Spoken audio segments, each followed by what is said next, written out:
Kumpul mainan, kumpul kenangan bersama SM Collector. Nama saya Ibnu.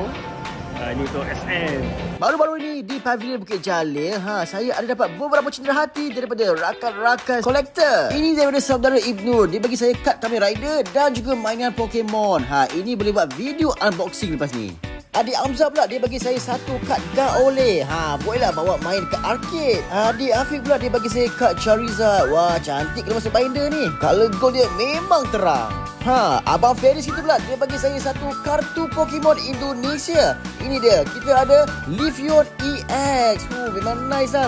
Tak cukup dengan tu, booster pack Sailor Crown pun Abang Feris belanja. Jom tengok kad apa kita dapat. Kad pertama kita ada Energy Card. Diikuti dengan kad apa? Fickle, Chinchou, Tritoga, Espatra, Togedemaru, Jirachi, Class Rampant, Mienshao, Klinklang dan kad terakhir hadir dengan Iron Boulder. Terima kasih semua untuk cenderahati yang awesome ni. Anda semua memang terbaik.